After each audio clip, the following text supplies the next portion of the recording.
Teresa Silva had spent 6 months inside the walls of the Whitman mansion without ever raising her voice.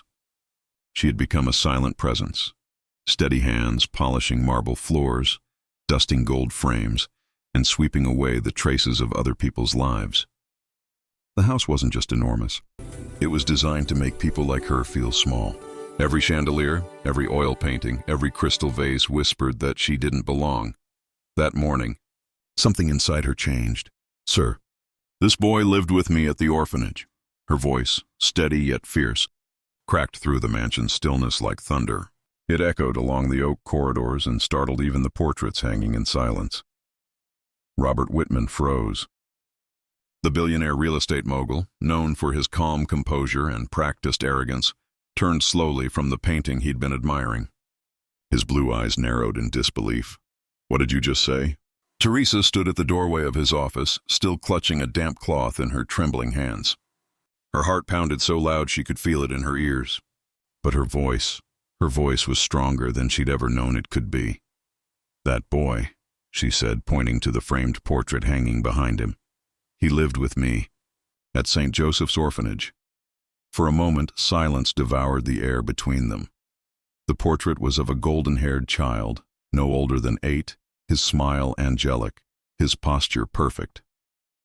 Beneath the frame, a gold plaque read, "In memory of Michael Whitman, beloved son, 1985-1993. Robert's jaw clenched. He had practiced that smile, the grieving father's smile, for decades. The kind that appeared in charity galas, in newspaper features, in every carefully constructed piece of his legacy. "What kind of nonsense is this?" he barked. "My son died in an accident. How dare you raise your voice in my house?" But Teresa didn't flinch.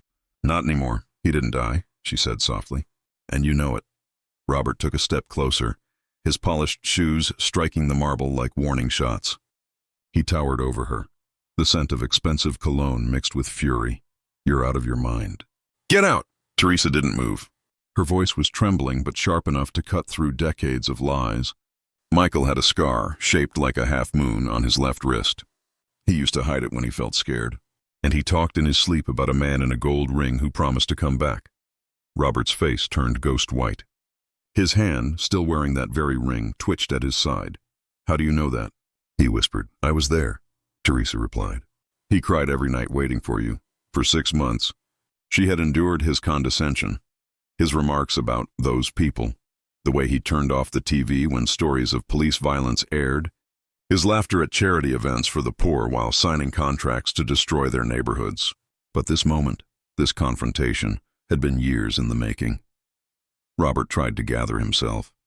"You're just trying to extort me. That's what this is, isn't it?" Her eyes hardened. "No, Mr. Whitman, this is justice." She reached into her apron and pulled out a faded envelope. Its corners worn, the paper fragile like time itself. "I've been waiting a long time to give you this."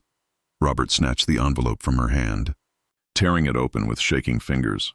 Inside were photographs, dozens of them. A young man working at a mechanic shop, the same man wearing a paramedic uniform, and finally one holding a nursing diploma beside an older black woman whose face was unmistakable. "Teresa, what is this?" Robert's voice broke. "These pictures are fake. They have to be fake. Those are real," Teresa said quietly. "That's Michael. He grew up, he lived. He became everything you never gave him a chance to be." Robert sank into his leather chair, his mind spinning. "That's impossible." "My son, your son," Teresa interrupted, "was given away to men who dealt in children. You traded him for money to pay your debts. The body they found wasn't his. It was another orphan's body, used to fake his death." Robert's breathing grew shallow. His lips quivered as though forming denials that no longer had meaning. I didn't know what else to do," he stammered. "They threatened me." "They would have killed me." Teresa's gaze burned into him. "And so you sold your own child." The words fell heavy, final, like a gavel in a courtroom. Robert turned toward the painting of the boy on the wall, the one he'd looked at every day for 30 years. The child's painted eyes seemed to watch him with silent accusation. "He was just a boy," Teresa said, 8 years old. "I was 16 when they brought him to the orphanage. I promised him everything would be okay.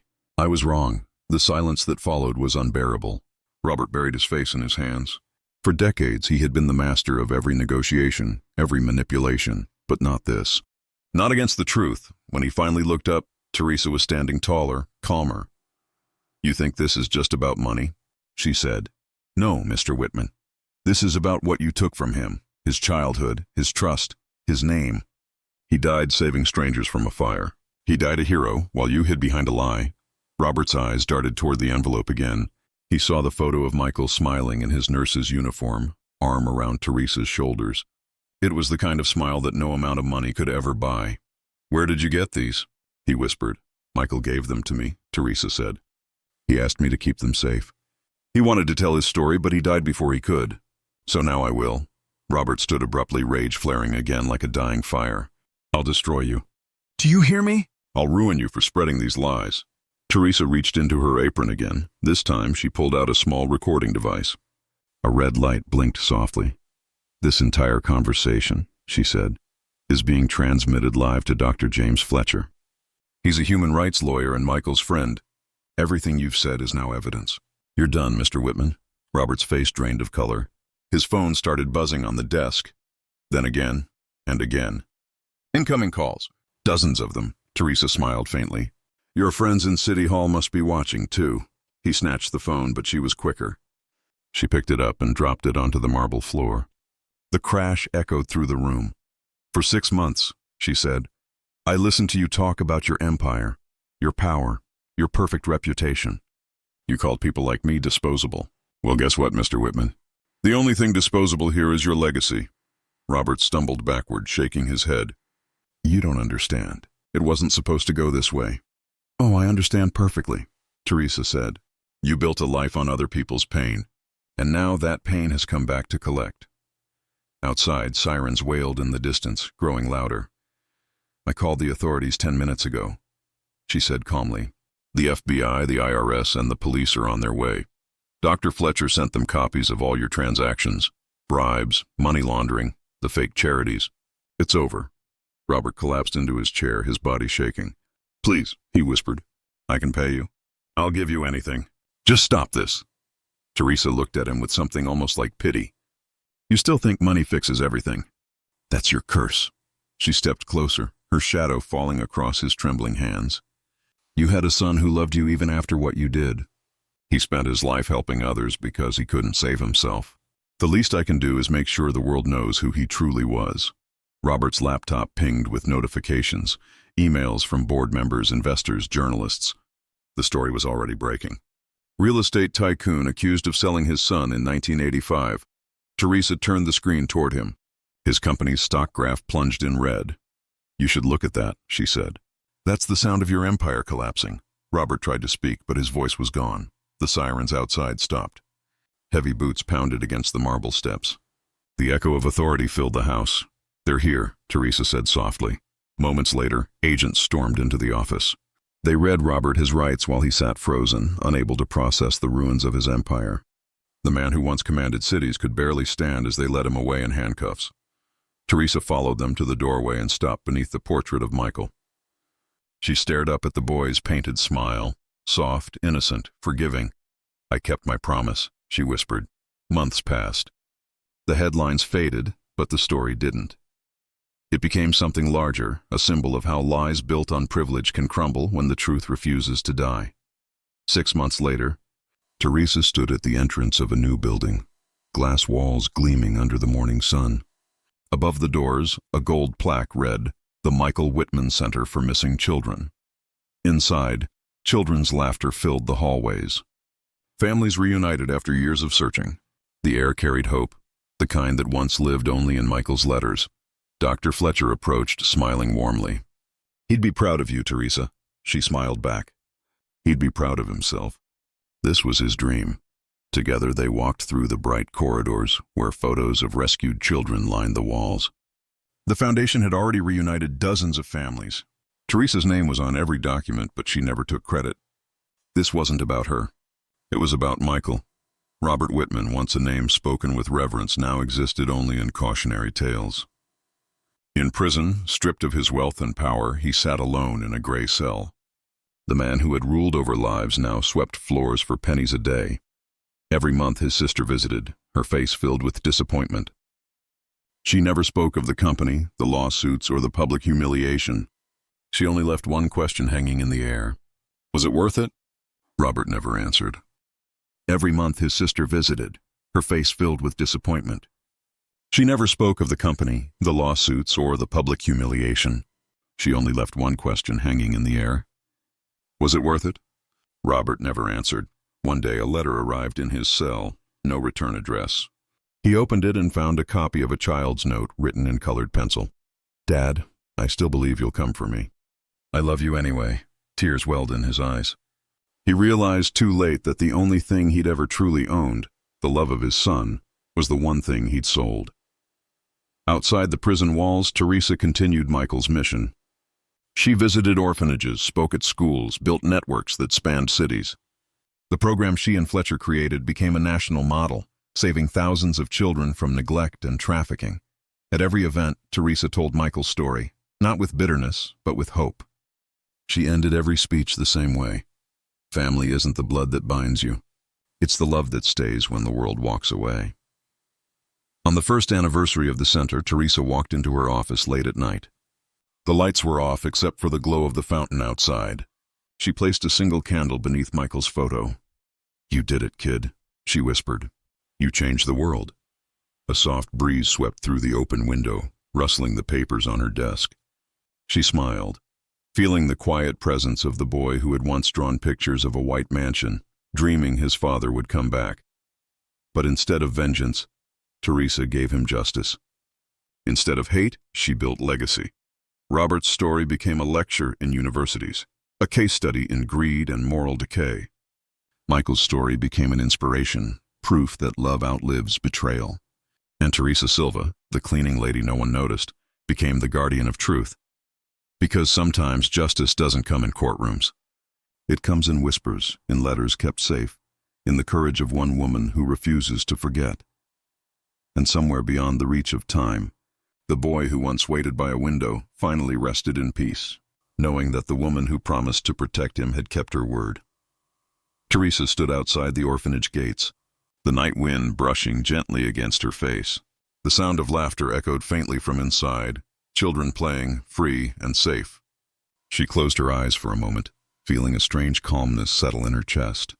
For the first time in years, the weight she had carried since that night of terror had begun to fade. But deep down, she knew this peace was only temporary, because stories like hers didn't end with justice served. They evolved, spread, and found their way into the hearts of those willing to listen. Weeks passed, and Teresa found herself drawn into a new mission, rebuilding what had been lost. She didn't want her pain to be remembered as tragedy. She wanted it to become a movement. With the support of a few kind souls, journalists, social workers, and survivors, she began to form a small foundation called the Dawn House. Its purpose was simple, yet powerful, to give children what she never had: safety, love, and truth. At first it was only a rented building, walls still cracked from the city's neglect. But slowly life began to return to it. The laughter of children replaced the silence, and Teresa found herself smiling more often. Each night she would sit on the old wooden porch, writing in a notebook, her memories, her lessons, and her prayers. She didn't know if the world would ever read them, but she wanted the words to exist, a reminder that broken souls could still build something beautiful. But life, as she learned, never lets peace stay untouched for long. One afternoon, while sorting through letters of donation, a familiar name appeared on one of the envelopes: Robert Crane, the man who had destroyed so many lives. Her heart skipped a beat. The envelope had no return address, only his name printed in neat handwriting. Inside was a single photograph. It showed a small room, empty except for a cross hanging crookedly on the wall, and on the back, one line written in ink: "I'm still watching." Teresa froze. Her hands trembled as she dropped the picture. Could he have escaped? She rushed to the news. Nothing. No reports, no warnings. He was supposed to be serving a life sentence. Yet the photograph felt fresh, real, intentional. That night, she didn't sleep. Every sound outside her window made her flinch. Memories clawed their way back, whispering that darkness never truly dies. It only hides until it's ready to strike again. But instead of running, Teresa did something unexpected. She decided to face it. The next morning, she went to the prison. She demanded to see Robert Crane. The guards checked, hesitated. Then one of them said, "You can't. He's gone." "Gone?" Teresa's voice shook. "He died 2 weeks ago. Heart failure." The body was claimed by someone under his family name. Her heart pounded. Then who sent the photo? When she returned home that evening, she found another envelope on her desk. No name, no address, only the faint smell of cigarette smoke. Inside was a letter written in a different hand. "You think it's over, but you only stopped one man. The network still lives, and it's closer than you think." That was the night Teresa truly understood. Robert Crane had only been the face of something much bigger. The next few days blurred into sleepless investigation. She went through old files, police records, interviews, tracing every name connected to Crane's foundation. What she found was horrifying.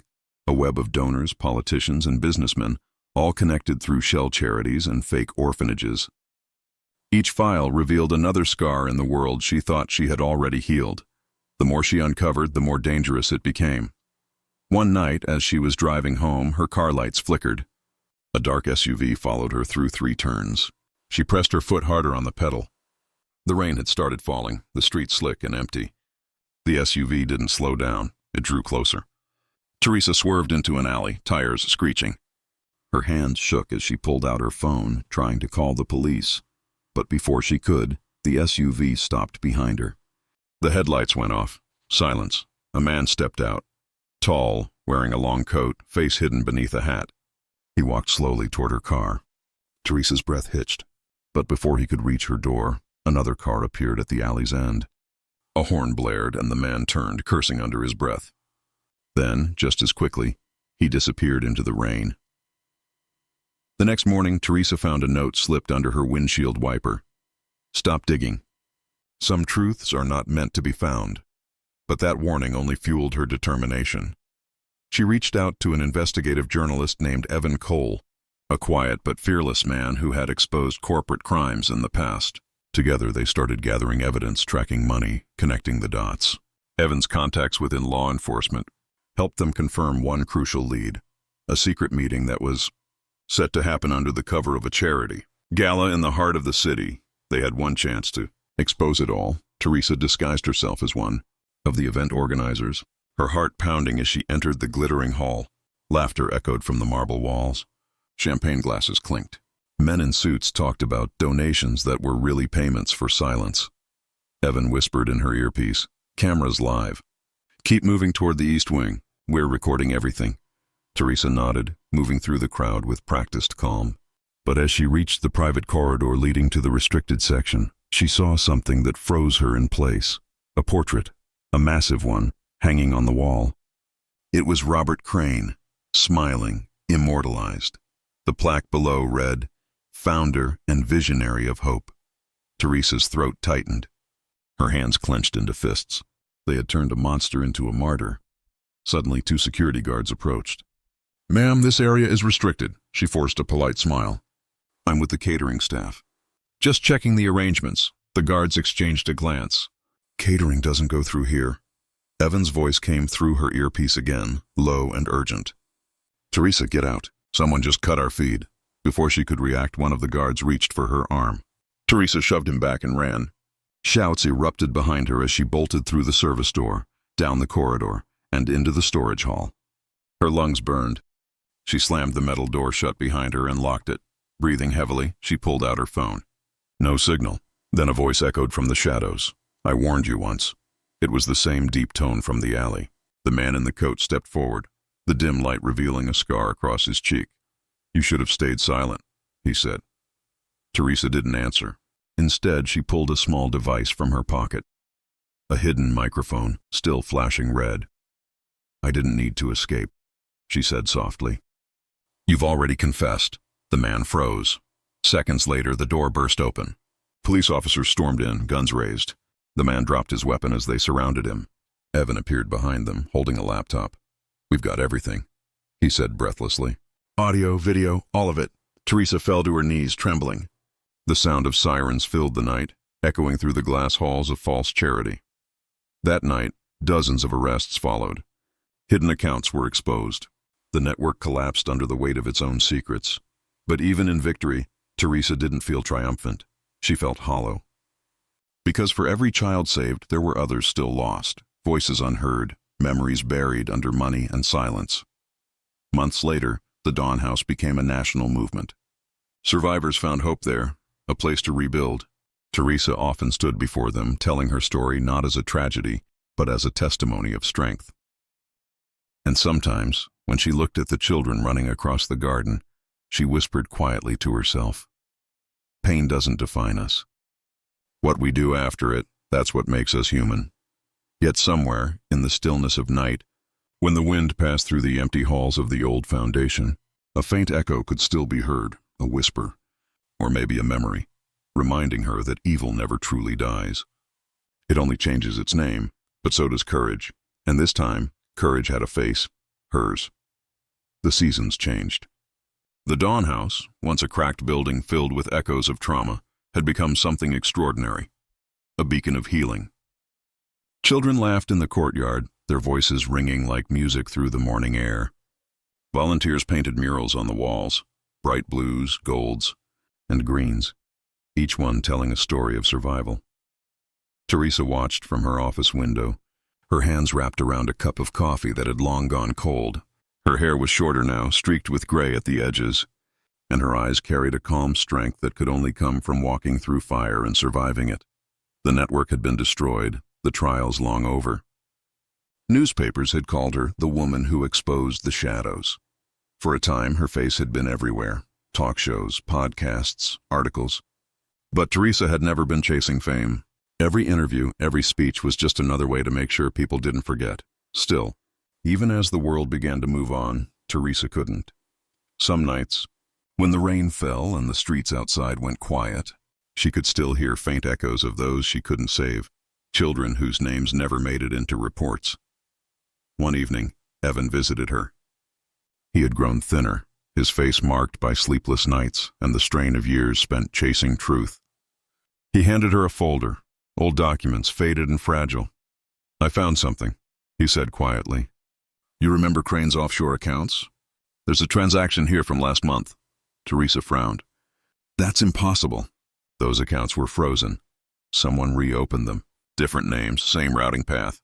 And you won't believe who authorized it. He slid a photo across the desk.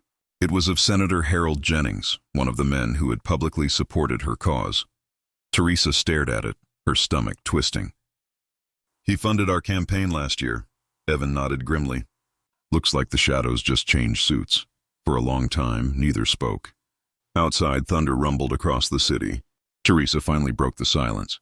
"If what you're saying is true, it means the system that fed Crane is still alive. It means all this," she gestured toward the orphanage grounds, "was just the beginning." Evan looked at her with weary eyes. "Then we start again. Together." And just like that, the story that was supposed to have ended found its second wind. Over the next few months, Teresa and Evan dug deeper than ever before. They traveled across states, chasing financial trails that led to powerful donors and silent partnerships. What they uncovered was staggering, a modern trafficking web disguised as philanthropy, run through respectable corporations and youth outreach programs. Every discovery put them in greater danger. In Chicago, their car was followed for 3 nights. In Denver, their hotel room was broken into, nothing stolen, only a message left on the mirror in red marker: "Go home." But they didn't stop. Teresa had learned something long ago: fear only grows if you feed it.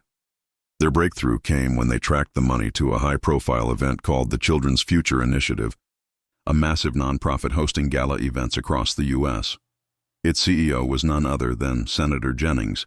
Teresa decided to attend the event under a false name, disguised among the elite. Evan worked behind the scenes, planting hidden recorders and connecting live feeds to their secure server. The ballroom was breathtaking. Chandeliers glimmered like constellations above a sea of gowns and tuxedos. Laughter filled the air, but Teresa could feel the rot beneath it.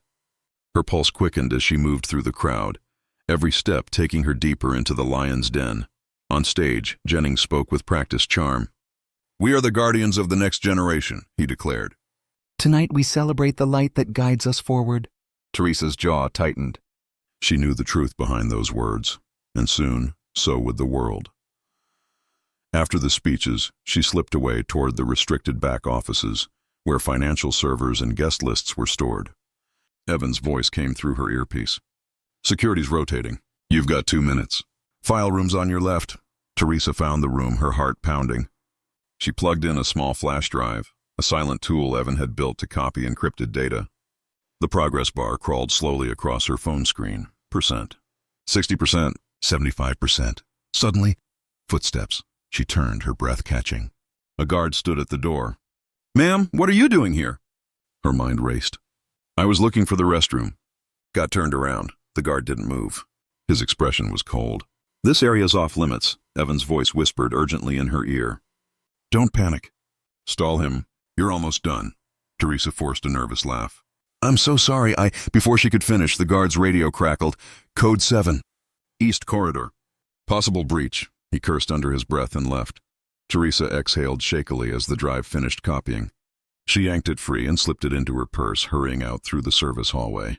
But as she reached the exit, her phone buzzed. A new message, unknown number. "Nice try, Teresa." Her blood went cold. She froze, looking around the corridor, empty except for the hum of distant machinery. "Evan," she whispered. "They know. Get out now," he said sharply. "Meet me at the safe spot." By midnight, they regrouped at a motel on the outskirts of the city. Evan was pacing, laptop open, running through the files she'd stolen. His face was pale. "It's all here," he said finally. "Transfers, communications, everything. They've been using child protection funds as a cover for trafficking routes. This could take down half the political elite." Teresa sank onto the bed, exhaustion and fury swirling inside her. "Then we go public," Evan hesitated. "If we do that, they'll come after you. Harder than before." "I don't care." He looked at her, really looked at her, and realized she meant it. The next morning, they sent everything to multiple major outlets. Within hours, headlines exploded across the internet. "Senator Jennings under investigation." "Charity scandal shakes Washington." "The return of the Dawn House whistleblower." The story went viral. Protests filled the streets. The Dawn House received thousands of calls from survivors offering testimonies. Teresa became a symbol again, not of pain this time, but of defiance. But victory came with a cost. One evening, as she was locking up her office, her phone rang. A distorted voice came through. "You've taken down our face, but we don't need faces to survive." The line went dead. That night, someone set fire to the old building next door. The flames reflected in Teresa's eyes as firefighters battled the blaze. She knew the message. They were still out there. Evan tried to convince her to leave the city for safety, but Teresa refused. "If I run, they win," she said quietly. "And I've run enough in my life." Months passed.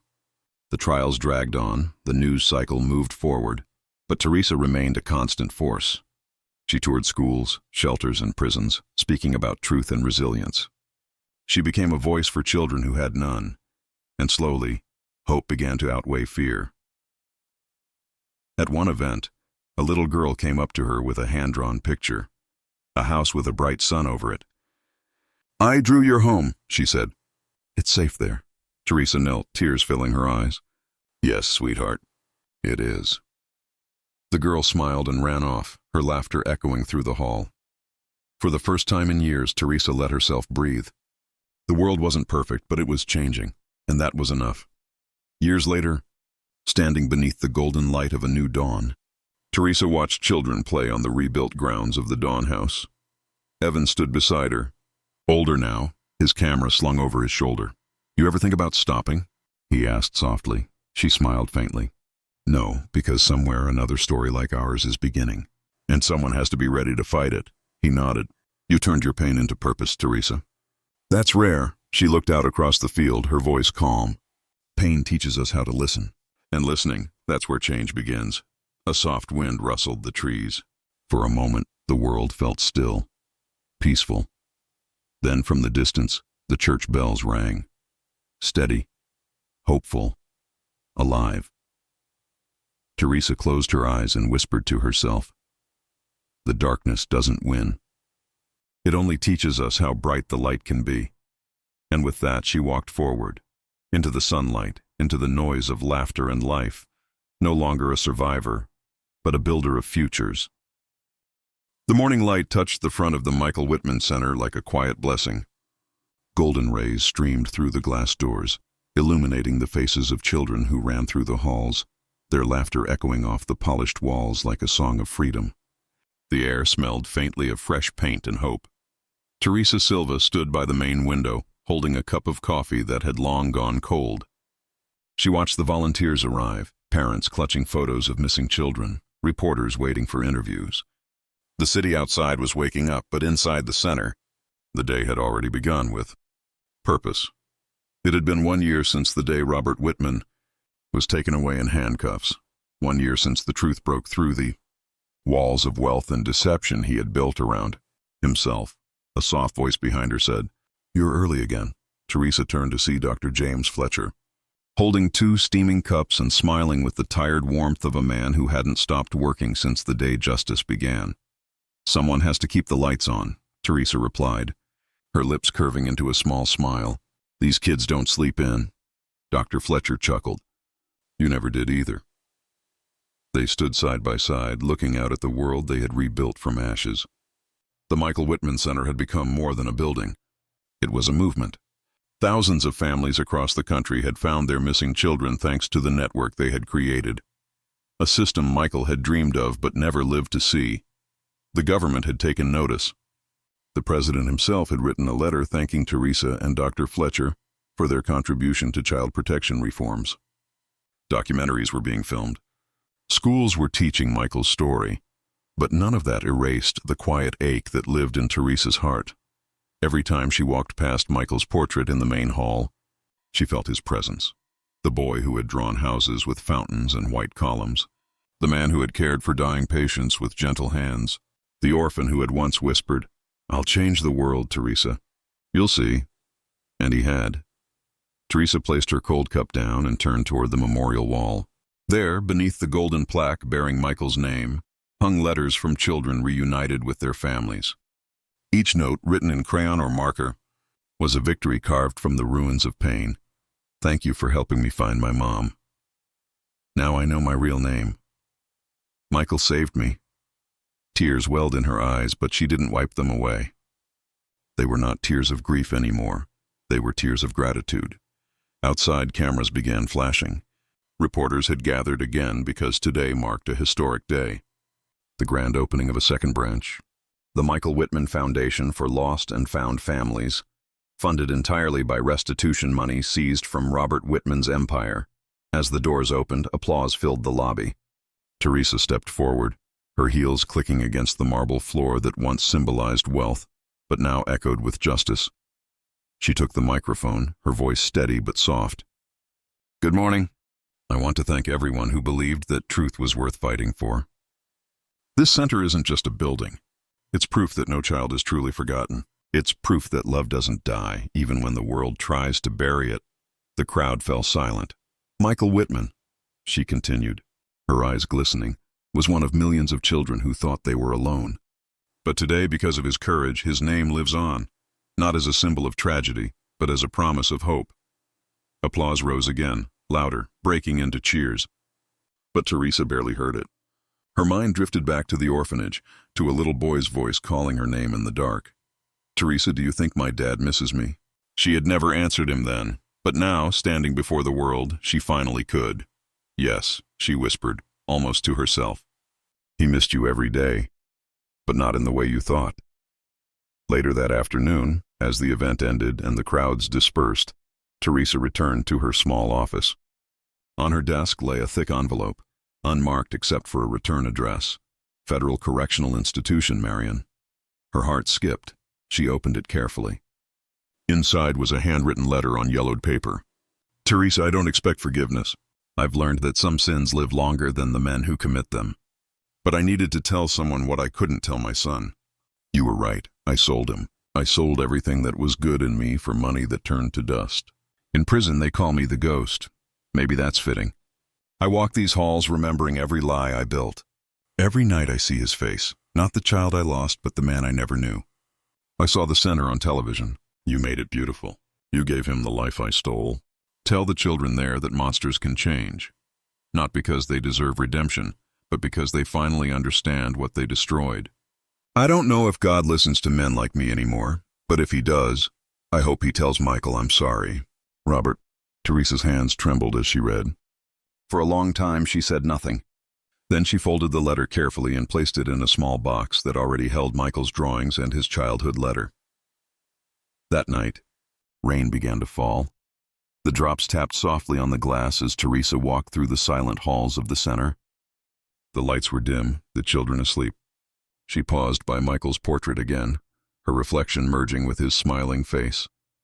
You were right, Michael, she said quietly. Truth does find its way.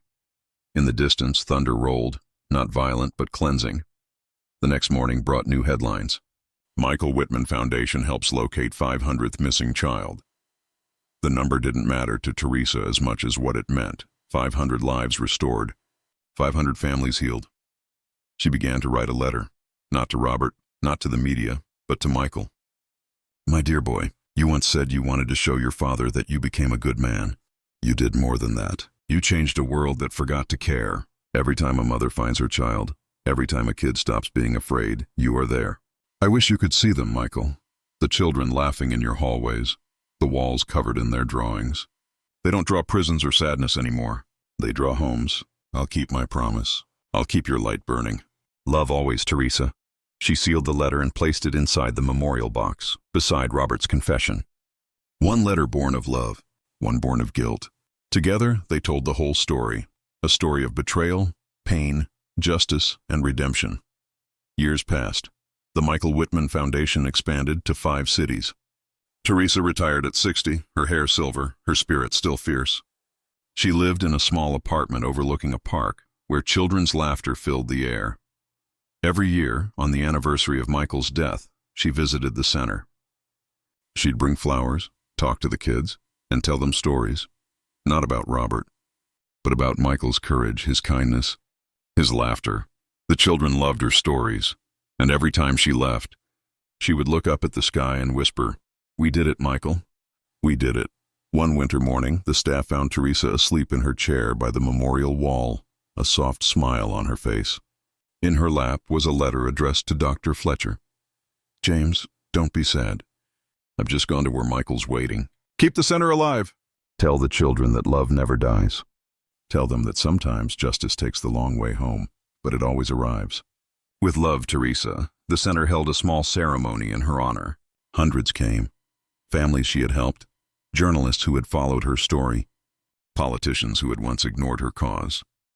Dr. Fletcher stood before them, holding back tears. Teresa Silva didn't just clean houses, he said. She cleaned the conscience of this nation. The crowd erupted in applause. Outside, the wind carried cherry blossom petals across the lawn, swirling like confetti.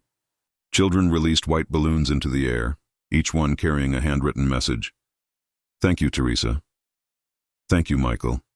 For love. For truth. The sky filled with color, and somewhere, beyond the clouds, a little boy and a woman watched together, their hearts finally at peace. The camera would linger on that image, the balloons rising, the light fading to gold, and a single line would appear on screen. The truth always finds its way home.